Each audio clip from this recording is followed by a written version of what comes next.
Assalamualaikum warahmatullahi wabarakatuh. Halo pemirsa dan pendengar, apa kabar Anda hari ini? Semoga dalam keadaan sehat selalu. Senang sekali saya Wafik Aziza kembali menyapa Anda dalam program Bicara Makassar Bicara. Dan pemirsa dan pendengar, di episode kali ini kami akan menyoroti terkait dengan masalah menjelang sekolah tatap muka 100% di Kota Makassar. Nah, untuk membahas hal ini lebih jauh, sudah hadir bersama saya Pak Al-Hidayat Samsu, anggota DPRD Kota Makassar. Assalamualaikum Pak. Waalaikumsalam warahmatullahi wabarakatuh. Apa kabar Pak hari ini? Alhamdulillah sehat. Alhamdulillah luar biasa di bulan Ramadan ini. Semoga penuh berkah ya Pak. Ya amin. Ya, baik, kita ingin menyoroti nih Pak masalah menjelang sekolah tatap muka 100%. Apa kesiapan nih Pak perlu kita persiapkan sama-sama menjelang sekolah tatap muka 100% ini? Iya. Pertama saya kira menjelang untuk kemudian sekarang kan kondisi pemerintah Kota Makassar, TK, SD dan SMP itu sudah melakukan tatap muka. Tatap muka tetapi tidak 100% dalam konteks tatap muka.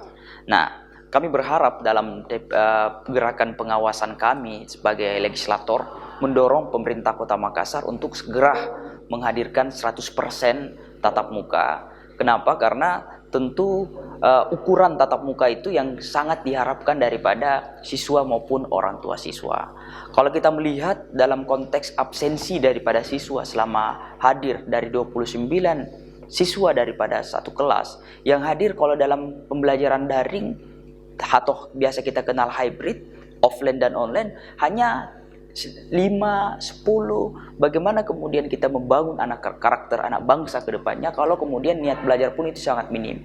Kemudian yang kedua juga ya adalah kita mengajarkan pendidikan ini menjadi bukan pendidikan yang ideal. Bagaimana anak yang belajar bukan seperti itu, tapi orang tuanya yang kemudian sangat selalu membantu anaknya dalam mengerjakan soal-soalnya. Nah, gerakan-gerakan pendidikan yang kemudian pendidikan merdeka ini hilang yang dilakukan oleh Pak Menteri, dan kami berharap untuk pemerintah Kota Makassar dalam hal ini Dinas Pendidikan untuk segera melakukan tatap muka. Kami ragu ketika tidak melakukan 100% ini, bisa saja karena pandemi ini sudah 3 tahun ya, sudah 3 tahun, dan yang kelas 1 sampai kelas 3 progres pengembangan karakter, pengembangan ilmu pengetahuannya itu masih minim. Jangan sampai ini 50% sampai kelas 6, takutnya anak-anak tidak bisa menghitung dan bisa membaca karena mereka bertemu dengan gurunya melalui pembelajaran online gitu. Nah, yang harus disiapkan di sekolah, semua kepala sekolah mesti menyiapkan seluruh sarana prasarana, seluruh SDM yang ada di sekolah, seluruh vaksinasi bagi guru maupun siswa, seluruh warga sekolahnya, dan protokol kesehatan. Saya kira itu saja yang harus kita siapkan untuk menjelang tatap muka, karena korban adalah anak-anak kita ketika proses pembelajaran online ini masih berjalan hingga hari ini. Dan saya kira penurunan COVID Kota Makassar ini sangat bagus, dan saya kira sangat punya peluang untuk kemudian 100%. Tinggal bagaimana Dinas Pendidikan kemudian melobi kepada kementerian untuk persetujuannya untuk tatap muka, karena kami baru-baru reses masyarakat sampaikan seperti itu kebutuhannya untuk tatap muka yang diharapkan gitu. Ya, jadi memang menjadi kekhawatiran dari masyarakat adalah kualitas pendidikan kita yang semakin ini apa ya selama pandemi ini. Anda melihatnya seperti apa kekhawatiran dari masyarakat? Iya, yang saya khawatirkan yang pertama adalah banyaknya putus sekolah karena keterbatasan infrastruktur teknologi, karena kemudian bagaimana kekerasan orang tua kepada anak, karena kemudian orang tua tidak dulunya tidak pernah mengakomodir anaknya, mendidik anaknya dengan baik. Sekarang mereka adalah menjadi seorang guru, ada baiknya ada tidaknya. Nah, makanya kami sangat berharap adanya kolaborasi pendidikan formal, pendidikan informal, dan pendidikan non formal, itu menjadi 3 pilar untuk kemudian pendukung karakter anak bangsa. Karena kalau hanya pendidikan di rumah saja karena pandemi ini COVID-19, pembelajaran online, saya kira tidak linear dengan adanya kurikulum. Karena di pendidikan di rumah tidak ada kurikulum. Pendidikan di sekolah yang kami hadirkan dengan pendekatan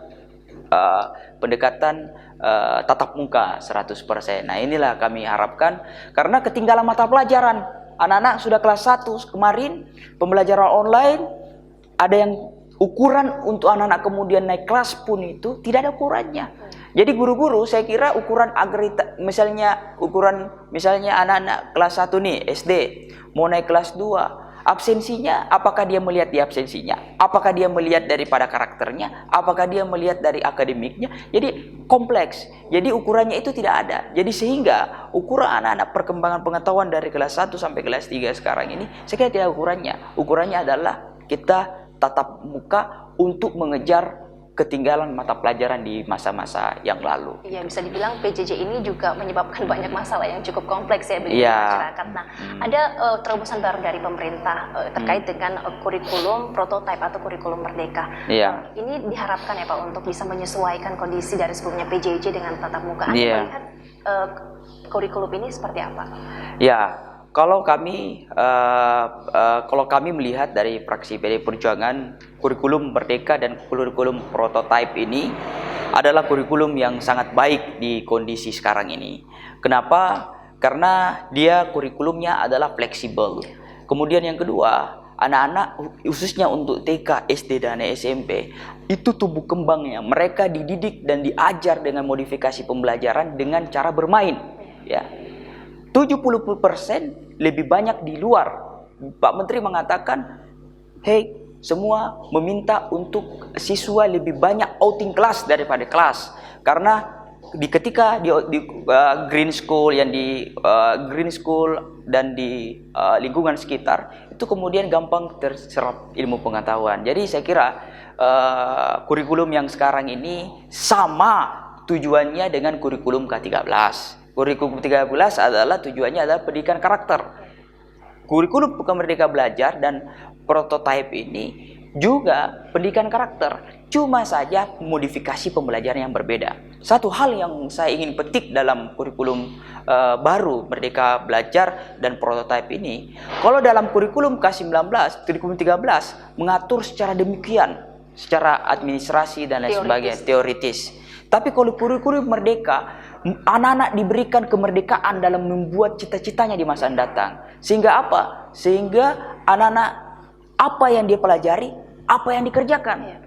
Kalau kita melihat pendidikan yang ada di Indonesia, berbeda apa yang dia pelajari, berbeda apa yang dikerjakan. Itu mencontohkan bahwa kegagalan kesuksesan pendidikan kita. Karena beda apa yang dipelajari, beda dikerjakan.